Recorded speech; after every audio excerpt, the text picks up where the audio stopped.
The VA says it has improved a great deal, but veterans say they are still having trouble. So we're investigating the problems and the push for solutions. We'll start with a look back at the scandal of 2014 and where we go from here.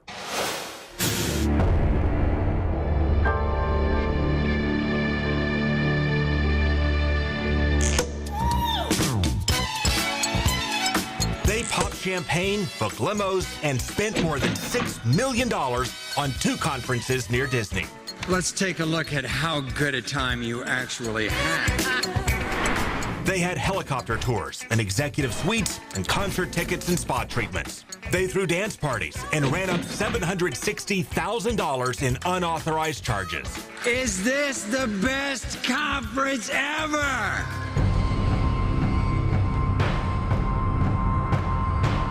It's unforgivable and it's unforgettable. It's just a bureaucratic mess. And they told a damn lie. My goodness, what the heck is going on here? I could have got better care if I took him to a veterinarian hospital. Long wait times being covered up, cooking the books. This is wrong. This is outrageous. But we've uncovered lingering problems and new accusations in our continuing investigation of forgotten heroes and the war at home.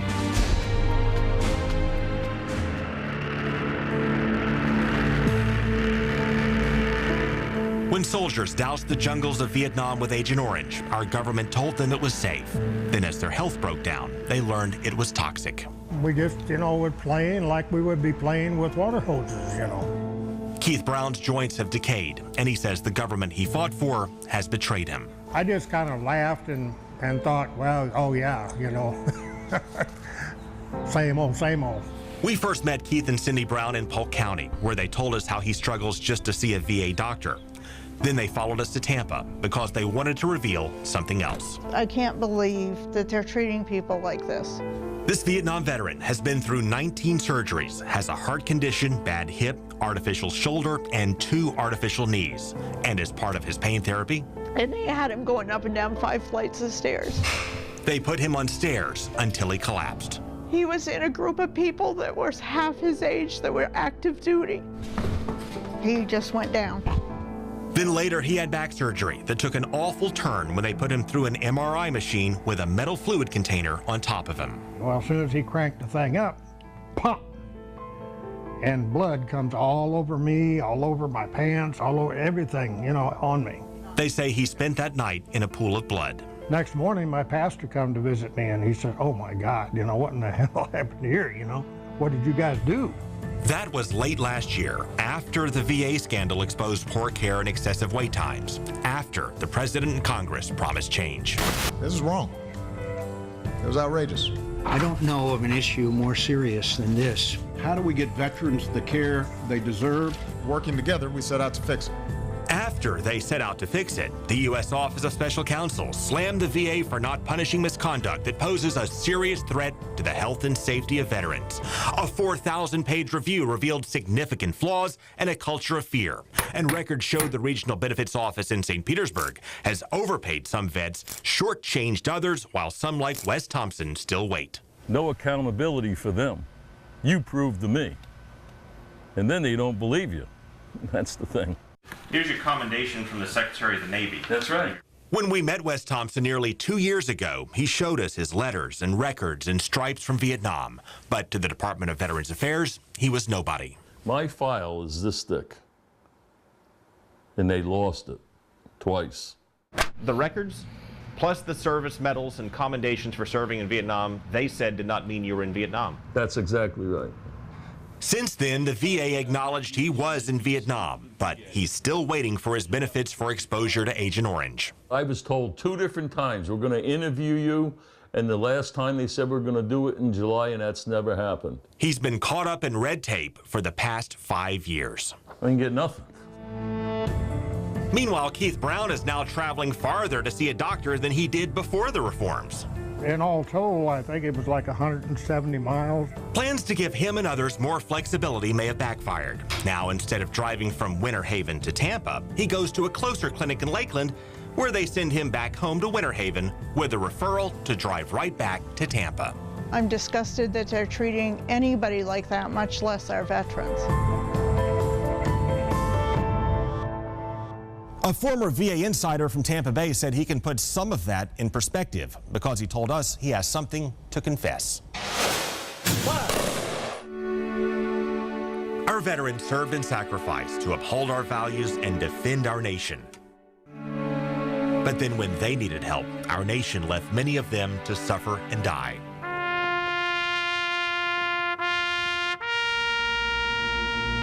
Why do they do this? Records show 307,000 veterans may have died waiting for access to VA health care. They just let you down. And by waiting for access, we mean they could not even get enrolled in the system. Total betrayal from our government.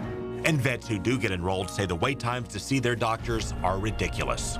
They gave me an appointment like 6 months down the road, but before that 6 months got there, they would call me and say, well, we had to cancel because of something, whatever. And when you listen to veterans like Keith Brown describe the runaround, about a year before you get the actual appointment. And then you compare it to what the head of the VA has claimed. Our average wait times are 4 days for primary care, 5 days for specialty care, 3 days for mental health care. Something does not add up. Oh no, we don't ever do that. Well, Nick McSwain says he knows what they're doing because he used to do it. I used to do the same job that the people that are answering those phones are doing. They were basically directing us to pretty much go exactly opposite of what the regulations state. McSwain says he quit his job as a VA scheduler in the Tampa Bay area earlier this year to clear his conscience. It's possible that I could be responsible for one of those people's deaths and not even know it. McSwain said he was trained to log when veterans want to be seen, but when those desired dates did not match up with what was available, he said his managers told him to stop. When it's more than 14 days difference, it pops an alert on those supervisors. And what the supervisors were doing, not all of them, what they were doing, they would come, hey, why'd you put that as the desired date? Well, that's what the patient wanted, that's how we were trained. Oh, well, no, don't do it like that. After the VA scandal broke last year, revealing deadly delays across the nation, McSwain says his managers told him to stop generating those wait time alerts. He says they told him to ignore the veterans' requests, book whatever's available, and claim that's what the veterans wanted, even if it's months down the road. When it says, what is the patient's desired date? Instead of using that date, we use the date of the appointment that we actually give them. That way, it shows no gap. And he claims veterans who complained had to wait even longer. Vets that should have been seen like at a top priority passed over because of the way providers feel about them. Like, oh, I hate that guy. Oh, that guy's annoying. And in the call centers, McSwain said his former coworkers made them wait even more by evading the hold alert. They've implemented a system to where if you sit on hold for too long, it'll give you the option to request a callback. Right before the recording would get to that step, the clerks would pick up the phone and put it back on hold and hang it down again, and it resets that timer. And he says veterans' consults to see specialists piled up until they disappeared. Literally pushed in a drawer? Yeah. There's been times where stacks of consults have disappeared, and people, where'd all the consults go? Again, he claims this all played out after the VA promised to change its ways and restore our trust. And as he thinks back on his time as a VA scheduler, Nick McSwain breaks down in tears. For them to come back here and be treated like that at really the only place that they have. Because he cannot stop thinking about the ailing vets who trusted them. Oh my God, how could you do that? Well, the VA stressed that it has improved since the scandal of last year and since McSwain quit. And the department provided data showing wait times have in fact gone down. You'll find the stats, plus a detailed Q&A section on VA issues on my Facebook page. You'll also find records showing how veterans may have died waiting for access to health care. Look up Fox 13's Craig Patrick on Facebook and follow us for VA Response, extended interviews, and prior Forgotten Heroes programs. Coming up, we'll show you how the VA has been holding up benefits for Tampa Bay area vets by wrongly declaring them dead. In fact, ironically, after I was dead, they called me up and reminded me that I have an appointment next Wednesday. And we'll show you how federal policy is dashing wounded vets' hopes of starting a family. It is really hard to not know if we're going to be parents. And Washington will respond to what we've uncovered. VA Deputy Secretary Sloan Gibson will join us and answer our questions.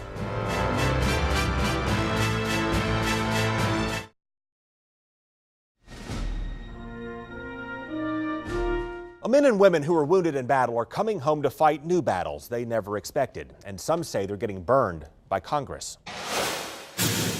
Alex Dillman met his future wife, Holly, at Starbucks. She waited on him, then he waited on her. I had gone in there a few times to try to get her attention, and she wasn't having it, so I eventually got a job there to get to know her. They dated, then married, then set up the baby's room with a crib, books, and little stuffed lion. I saw it in the gift shop and I got it and put it in here. But more than 4 years ago, their lives changed forever. The Army sent Alex to Afghanistan, and a roadside bomb punctured his lung, shattered his legs, and severed his spine. I woke up, and my wife Holly was next to my bed. They spent some 2 years in the hospital, and he went through 24 surgeries. And now that Alex is home and retired, they dream of starting a family. But they just discovered the VA will not cover the procedure they need to conceive. You know, it's really heartbreaking because it is really hard to not know if we're going to be parents. Congress banned in vitro fertilization coverage for retired wounded vets. I do feel angry, and I do feel a little let down. Congress banned it more than 20 years ago, before the technology advanced and became more effective. Now leaders in the House and Senate, Republicans and Democrats, say they want to lift that ban, but they have not taken action. And it's really hard because we've already sacrificed so much. Under current law, in vitro fertilization is covered for active duty military. So Alex and Holly would get it if he was still suffering in the hospital. But now that he's retired and in better shape to raise a child, he can't. After the injury, I was in no place to start a family. The holdup in Congress appears to come down to money. Our government is racked in debt, and efforts to offer more benefits to veterans have stalled. This isn't just for me and Alex and about us. This is about a much larger picture. They assume that they're going to be taken care of. If they get hurt, they are going to be taken care of. Well, Congress has talked about covering in vitro fertilization for wounded vets, but the plans have stalled. Coming up, the push for more reform and what more can change.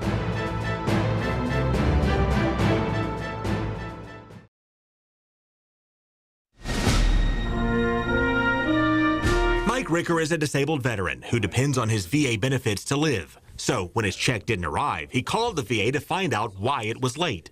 Turns out they canceled his benefits because they said he was late. That's when the lady informed me that my benefits have been suspended because I was deceased. He tried to explain that he's still alive, but they just kept going in circles. Well, it says here you're deceased, and it's like, well, obviously I'm not. He says they went back and forth 4 times, with the VA repeatedly telling him that he's dead. Did you ever fear that you, in fact, might not be alive?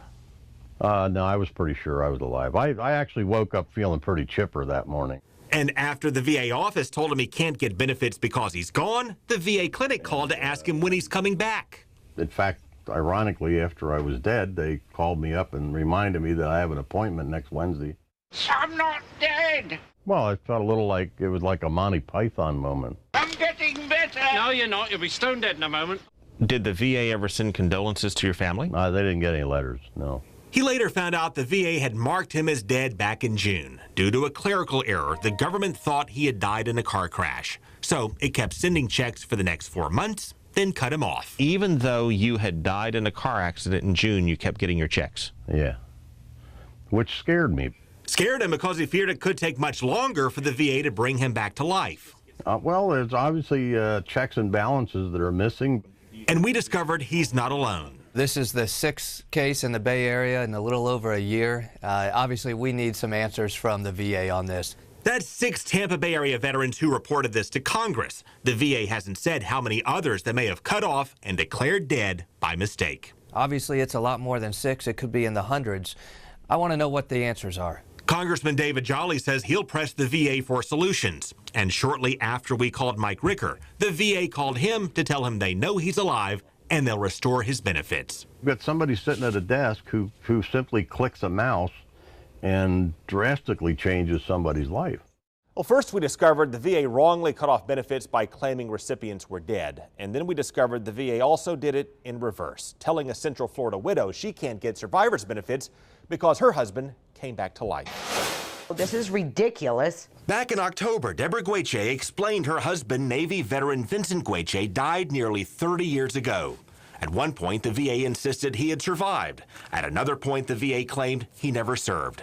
And on top of that, she received a letter claiming she can't get benefits because she remarried. You have proof that I'm remarried? Why is my name Gueche? She says the VA wrongly assumed she remarried because she did not return a marital update letter that the VA sent to the wrong address. And that's just the start. He told me, he goes, well, we didn't send you that letter, we sent your husband that letter. So I said, well, you sent my husband that letter. I said, he's dead. I said, so how is he going to pay it? With that, the VA yanked her benefits and sent her a bill for $164,000 to repay 30 years of checks they assumed she cashed by mistake. To be honest with you, I thought I was going to drop dead.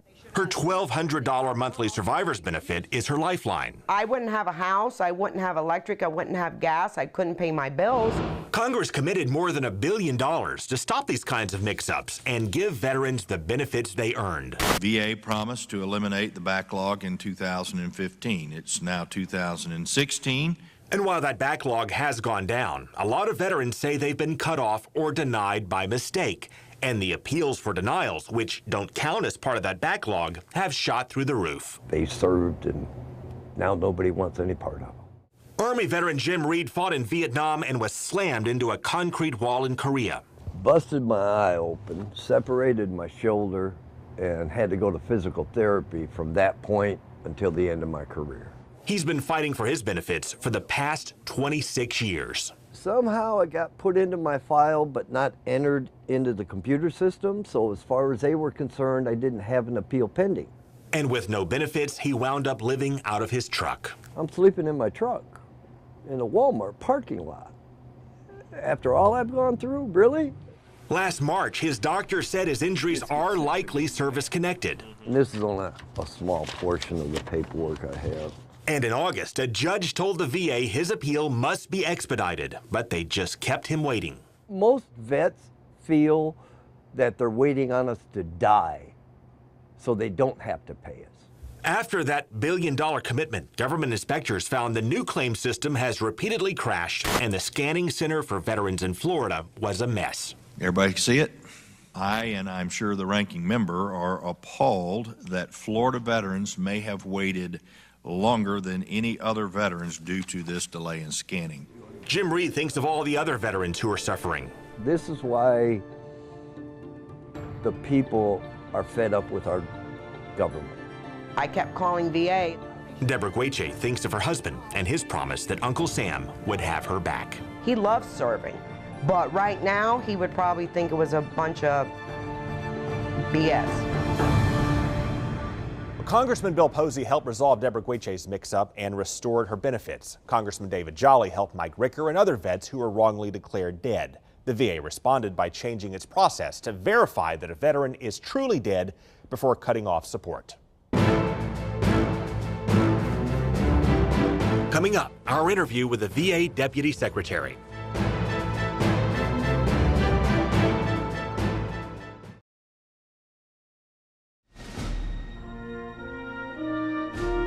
We've examined complaints from veterans here for the past 3 years, and we asked Deputy VA Secretary Sloan Gibson to respond and score the progress on a scale of 1 to 10.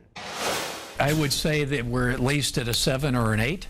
We've still got work that remains to be done, but we're making huge progress. You'll recall that a lot of the issues that were raised were around access to care. And there's been a dramatic improvement in that access to care. But the much more important issue here has to do with sustainable accountability. I came to VA from the private sector.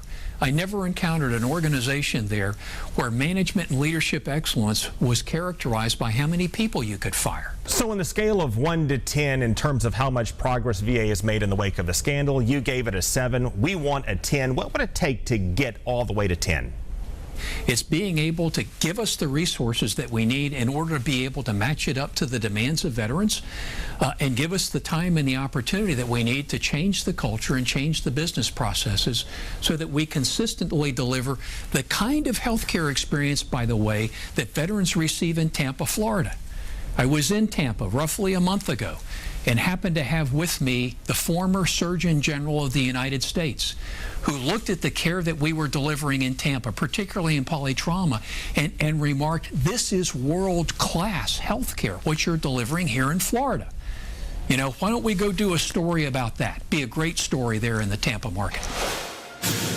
Please watch our full interview with Gibson and prior episodes of Forgotten Heroes on YouTube. Search for Craig Patrick's Money, Power, and Politics on YouTube and subscribe to our channel there at the top of the page. We'll continue our investigations here on money, power, and politics. Thank you all for joining us.